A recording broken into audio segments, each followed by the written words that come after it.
Forbidden techniques in Naruto are ones that have been banned from ninja education, most often because they harm the user. However, shinobi aren't prohibited from using these techniques or even punished for teaching them. Although they're frowned upon, it's recognized that these are effective abilities. And in the hands of a skilled practitioner, their power makes them viable enough to offset the risks. Zabuza Momochi was a ninja who has filed his teeth to the point to turn them into instruments of death. He and Haku show Naruto early on that there are ninja who dedicate their lives to becoming living weapons. Haku specifically taught Naruto that protecting Zabuza was the purpose that gave him strength. Their well-being becomes a secondary concern. If they can become sharp enough to cut down those in their path, then they'll open the way to their future. Kakashi seems to suggest that this is how ninja should be. It's the role they fill in the world, the actors in the shadows with cloak and dagger. But can a man become a tool? Is it worthwhile to sacrifice one's own life for conviction?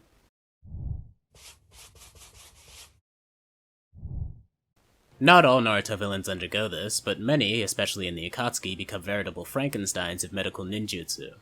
Sasori systematically replaced his body parts with inorganic material. Hidan stitched his head back on with Kakuzu's sewing needle. And do we really need to get into all the weird shit we've seen Orochimaru do? This is exemplified by the Uchiha, who have to sacrifice their own closest friend to gain a power that blinds them the more they use it, which is then remedied by transplanting your own brother's eyes after killing him. Has there ever been such a sadistic power system in anime? Deidara's conspicuously abnormal hand mouths were also a forbidden jutsu, one that he abandoned the tutelage of the third Tsuchikage to achieve. What compels these ninjas to give up their very lives, and then some, for power? For some, it's the quest for immortality, the refusal to give up, the inability to turn back, the insistence to live up to their image of themselves as the one ninja who can surpass them all, such as Deidara, Sasori, Orochimaru, who is bedridden by his own experiments in Shippuden, and Madara, who is withered from old age and isolation. These dark and ambitious shinobi stop at nothing to achieve their goals, even perverting the natural order. For others, it's the conviction in their ideals that won't allow them to die or slow down. Such as Itachi, who kept fighting through his tuberculosis, Kimimaro, who got out of his deathbed to retrieve Sasuke, or even Nagato, whose jutsu impales his own body with spears and has left him practically skin and bones.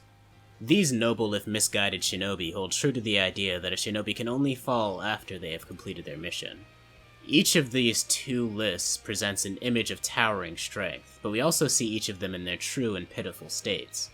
These are ninja who pursue their goals so vehemently that they can sacrifice everything for the sake of their beliefs. They are people who cared deeply about something, but embraced a cold logic.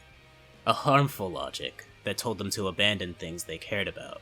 But although they push forward, so much loss still takes a toll on them. The shadowy path a ninja walks is paved with treachery, deceit, and vendetta. And the ones who walk down that path beside you will fall one after another. Ninja who have walked that path for a lifetime become powerful at a great personal cost. They've lost something in the darkness. Many ninja idolize that darkness. It's the specialty of their career. The ability of a ninja to take on any toll is revered.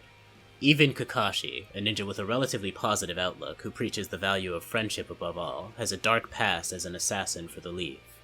And as the Leaf shinobi most attuned to the darkness, Kakashi also spends the most time in the hospital bed, recovering from overexertion.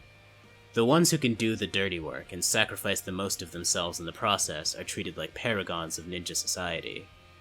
If that's the perspective, can we really blame the villains of the franchise for dancing at the fringe of morality? In this world, Itachi Uchiha can be a saint. Is his sacrifice more noble than Orochimaru killing the third Hokage? Dragged down into a reality of grit and shades of gray, everything is muddy, and everyone has their own ideas of what the world needs. Tragedy then either breaks or reinforces those ideas. We learn early on in Naruto that tragedy is unavoidable for a ninja. From here, the process becomes an emotional cycle. Chakra is a physiological process, and like all physical processes of the human body, it is tied closely to the emotional state of the mind. In moments of intense fear, anger, and even sadness, the abilities of a ninja can rise to meet the most difficult occasion or face the most intimidating foe. It's kinda racist that Tobirama assumes this is a strictly Uchiha problem. We've seen how mentality can augment a ninja's capabilities quite often in Naruto, such as when Sasuke and Hinata were able to perform better than expected against superior enemies in the Chunin exams. Look no further than Naruto himself. In the very first episode, Naruto Uzumaki undergoes a whirlwind of emotions before putting everything he has into multi-shadow clone jutsu, and he produces a staggeringly impressive number of clones. Not even impressive for a genin, this is just an impressive feat of chakra control, coming out of the same kid who could hardly form false clones earlier that day. And then, on his first mission, Naruto taps into a power he didn't know anything about for the sake of avenging a comrade who fell in front of him. Once again, this impressive chakra control that Naruto can only summon in dire moments emerges. Compelling emotions have the potential to dull or sharpen the focus of a fighter. Then comes triumph. The ninja, in a honed state of mind, evades or overcomes the adversity. At this point, it's easy to recontextualize the earlier suffering as having been worthwhile. If the ninja is doing their job, it's especially easy to just grit and bear the grim conditions. That is their duty, to be the blade of their village. When two blades clash, only the strong survives. Shinobi who feel compelled to achieve greater strength at any cost will undergo this transformative power of emotion multiple times. It's easy to imagine this contributing to the culture of ninja cutting themselves off from the world as they embrace their darker hearts. It's also easy to imagine how this downward spiral of emotions can lead to debilitating physical health as well. Constantly convincing yourself that you have to accept the pain and fatigue you're inflicting on yourself for the sake of some greater good is definitely a mentality that will lead to further harm. Risky jutsu that can give one an edge in a fight start to look like more appealing options. It's not coincidence that forbidden jutsu are usually accompanied by a grim perspective. Even the ever-chipper, extra-eyebrowed Guy and Rock Lee are encouraged to embrace a fighting style that destroys the wielder's body by feelings of insecurity and worthlessness. Clearly it would have been safer and healthier for either of them to not be shinobi at all, but they have the conviction to put their own lives at risk. Those two made for terrible role models for Naruto, by the way. To allow many of the villains to act as foils for Naruto, it's required that Naruto flirts with the wrong path in some way. We alluded to this earlier. This theme is a pretty elegant way that Kishimoto makes the readers concerned for Naruto. Sasuke is cursed with the burden of the fate of the Uchiha. Interestingly, in moments of intensely dark emotion, Naruto sees the world through the blood-colored eyes of the nine-tailed fox. Notably similar in hue to the Sharingan. The two of them share a strangely similar curse. Naruto in Part 1 was a sweet kid deep down, who was able to cry even for his enemies. But in Shippuden, Naruto shows Deidara, Itachi, and Orochimaru none of that same compassion. Instead, he's vicious. Lethal. Naruto's willingness to bring Sasuke back, whatever it takes, is the same kind of potentially toxic motivator that Naruto could end up sacrificing his health to pursue. The visual demonstration of this towards the start of Shippuden is very potent. Naruto's skin peels as it is melted away. His very blood is weaponized into a highly acidic toxin by the powerful yet dangerous chakra of the Nine Tails. The demon inside of Naruto is trying to claim more and more control, until eventually Naruto himself becomes the very nine-tailed fox in body and mind. This is precisely what Jiraiya, Tsunade, and Kakashi feared when they realized Naruto's seal was weakening. Yet Naruto continues to pursue this harmful and mysterious power for a time. In Naruto's case, he viewed it as worth the pain and risk to catch up to Sasuke's growth. He only relinquishes this self-destructive drive after witnessing how it harms those close to him as well. Naruto shows much maturity when he's prepared to give up the power of the Rasen Shuriken upon learning that it harms the user. It's with the help of those close to him gently guiding him back towards the right path that he's able to achieve the results he desires without the drawbacks to his physical and mental health. He realizes the benevolent hopes that his teacher and others had for him by achieving the Sage Mode, which allows him to unquestionably surpass Sasuke. Sage Mode, of course, being a power that connects you to the world around you rather than shutting it out. However, connecting to one's surroundings wasn't enough to protect Naruto from pain. Pain is a ubiquitous and unifying lesson. Even if you do everything right, it's possible for everything you care about to be taken away in a moment. And then, when the people you relied on are no longer at your side, you can be plunged right back into the darkness you thought you had grown past. After his departure, Jiraiya's greatest fear is realized. The seal on the nine-tailed fox is boiled away by Naruto's inner hatred and rage. Naruto himself becomes the avatar of the demon fox in body and mind, and he unleashes all of that fury on the source of his pain right in front of him. Luckily for Naruto, when Jiraiya said that the 4th Hokage's sealing jutsu was coming undone, he was once again underestimating Minato. This is just like him saying Minato's bad at Sage Mode all over again. Naruto learns that he can't just think about the ones standing beside him, who have to witness what becomes of him. He also has to think about and connect with the ones who came before him, and the ones who he's separated from. He has to consider what they wish for him. All of that support and belief and hope accumulates into something powerful. A gift. A burden. A purpose. A purpose greater than himself. This is the arc where Naruto truly understands all that it means to be Hokage. He begins receiving and reciprocating those hopes for peace and welfare from so many people across space and time. The rest of the show is just about him realizing that dream. But there is one more vital moment for our protagonist before he faces his greatest challenge. Naruto has to address the darkness in his own heart. He has to learn that it isn't the source of his strength that's the issue, but his perspective and attitude towards it. As long as he denies that side of himself, he'll always be at a greater risk of succumbing to the demon within him. But there's a deeper conflict for Naruto here. If he can't accept the hatred that's a part of him, how can he fully accept Sasuke and his hatred? It's precisely because Naruto tried to deny and stifle that seething hatred without understanding it that he and Sasuke couldn't see eye to eye at the final valley before. Embracing his own darkness just as Sasuke has done, allows him to understand how deeply Sasuke feels that he has to set things right. At this point, Naruto has seen enough of the darkness in which a ninja dwells to be able to empathize with Sasuke, who is heading down his own twisted path. Perhaps he can even guide Sasuke back to the light. After the Part 1 Final Valley fight, Sasuke rejected the cycle of tragic loss as a source of power. The next time he sees Naruto and Sakura, he subtly confirms that he still cares about them by telling them that he severed their bonds precisely because of how valuable their friendship is. He wants to achieve strength in a pure way, by avoiding the distraction of concern for others. It's undeniable that Sasuke has felt that kind of concern after he sacrificed himself to protect Naruto from Haku. Sasuke isolates himself because he doesn't want to lose others, or become someone else's loss. Unfortunately, and ironically, he embraces the dark side of the shinobi world that Itachi embodied for so many years in the series. By isolating himself from those he cares about, and stating that he was willing to die 100 deaths if it meant defeating Itachi, Sasuke still ends up falling into the downward emotional spiral. Seriously, you can't give the gods a blank check like that. In Sasuke's case, it's because of what he's willing to sacrifice for his revenge. Avenging someone else's death is inherently an act for the benefit of the deceased.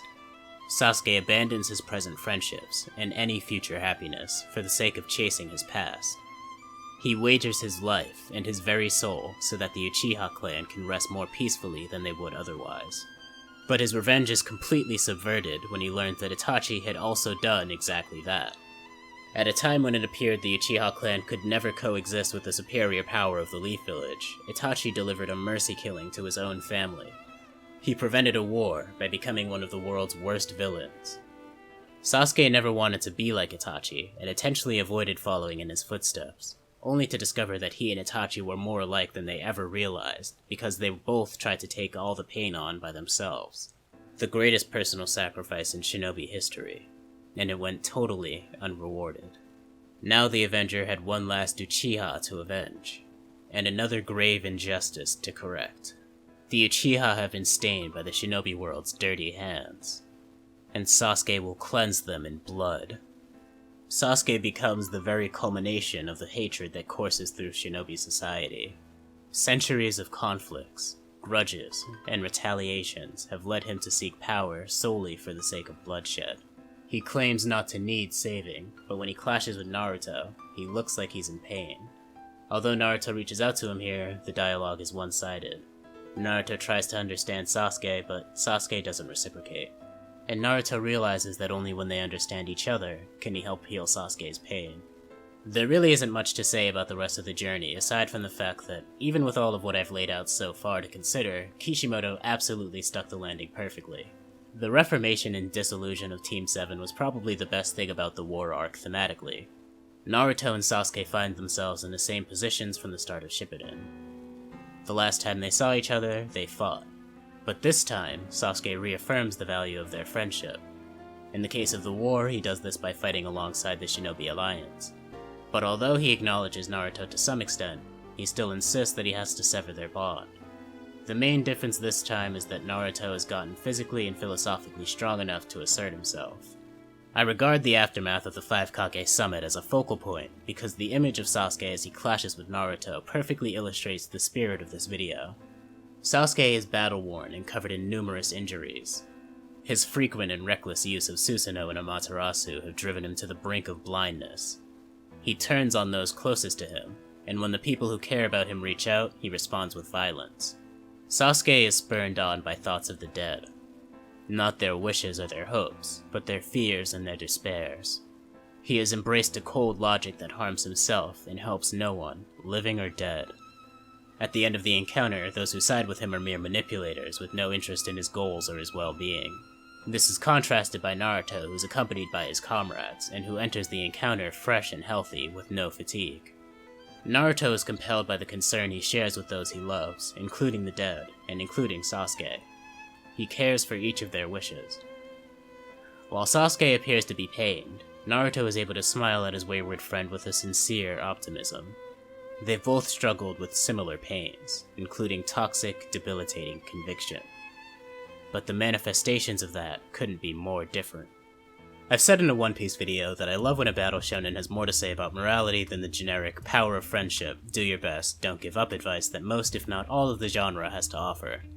In this video I've outlined one of the moral cores of the franchise of Naruto, which is ordinarily where I would stop. But I'm inclined to take it a step further and contemplate where Masashi Kishimoto might have gotten the idea to embed this particular moral concept so deeply into his story's DNA. Because when you think of talented individuals sacrificing their well-being for the sake of their dreams, it's not a difficult leap to connect that to Masashi Kishimoto's lifestyle. It's not exactly a secret, but I think many fans still underestimate how much goes into creating a manga like the one we're discussing here today.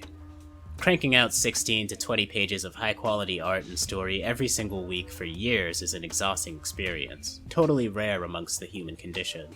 The health risks alone are more than enough to balk at, but think of how much time of one's life is sacrificed to keep that schedule.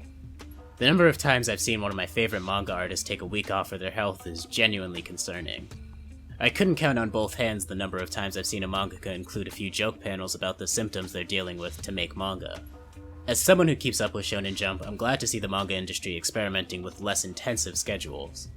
I've seen some manga that are practically bi-weekly, but more common so far is the practice of the 3 weeks on, 1 week off month. In most other industries, if someone integral to a production had to take a sabbatical for whatever reason, they would find a way to continue without that individual. For better or worse, manga is too personal for that approach.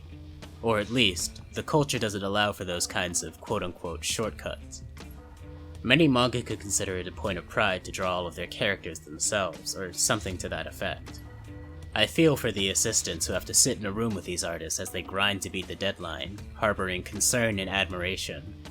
Call me speculative, but I think it isn't unlikely at all that Masashi Kishimoto, witnessing people he respects waste away from their own impressive feats of willpower and conviction, decided to make this story caution people away from that kind of behavior.